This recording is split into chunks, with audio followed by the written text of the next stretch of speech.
good morning or good afternoon. It's June 26, 2026. And today it's a little discussion about the value of arts in helping people be understood better and unlocking bias. We are biased towards each other. When we encounter a person that we had previous experience with, or they resemble a person we had previous experience with, then often we have an automatic thought, oh, that's how I'm going to respond. We have a template, we have a script that we follow. I think arts help us unlock people, right? So like the impression people may have of me is like sloppy, not a good thinker, because I wasn't. I was sloppy. I was not a good thinker in the past. 10 years ago or so, 15, I started journaling. On my 50th birthday, my mom bought me a book. Um, I don't remember exactly the title. It was a journal, and it had a lot of prompts. And she wrote in there, "Make this your work," right? Because she knew I was, and I took it seriously. I filled out dozens, hundreds of pages, just analyzing things. And pretty soon I thought, hey, journals are pretty good. So like I use that to like analyze my thoughts, my feelings, what's going on in me, how does it connect to the world? So about 4 or 5 years ago, I always wanted to be an artist, like a visual artist. I never developed it.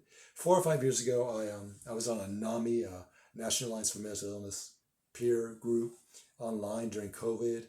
And they said, what do you like to do to relax? So I had just recently bought an Amazon Kindle, and I was going to use it because it was a good deal, and I thought it's fun, sketching.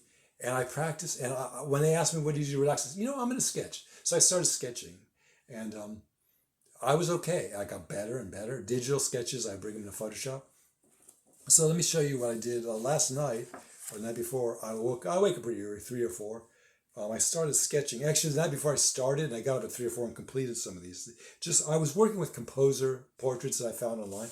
This one I call Saint, because I didn't have a name of who it is. It's just like a saint composer. And so I used acrylic paint on these little canvases I bought at Michael's. I like to support Michael's. I like them. I think artists need to support the anchor stores to keep them going. So then I use paint pens. This one is Wolfie, right? Amadeus. I really like him.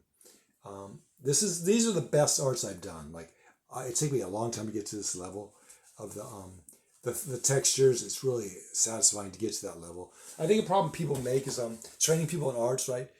People get discouraged or they do something, it's not good yet. It takes a lot of time. It took years and experimentation and mess and fun. It's fun. So this is Ludwig, right? Ludwig, who Beethoven. I've gone to a lot of museums. The gold I kind of like as a classical foundation of art.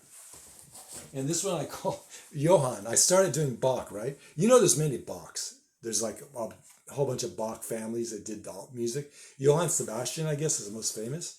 I started with him, Johann, but it didn't look like him.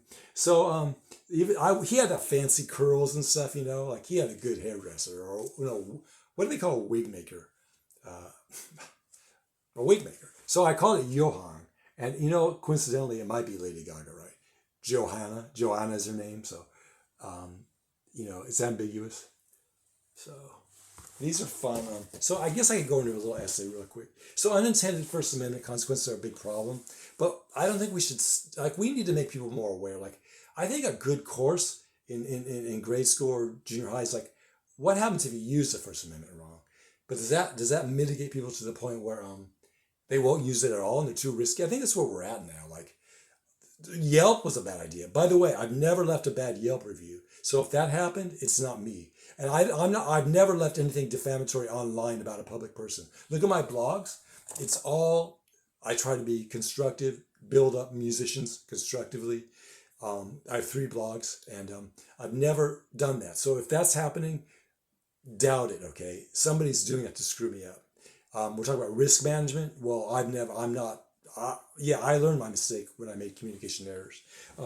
I was going to get into other unintended consequences of good things, like bringing immigrants here. Like, we believe in the American dream of people coming here. So communication through the arts is a way that we can understand each other better, including all cultures, including the immigrants who are a necessary part of our culture, right? We need them here for various reasons. Maybe I don't understand public policy, but now that they're here, let's get arts going as a national program. At least locally we can start. So we understand each other better, and we have less bias. We're not locked into bias. We're locked into open-minded, but cautious, right? Obviously, stance. So that's it. It's been 5 minutes, and have a nice day.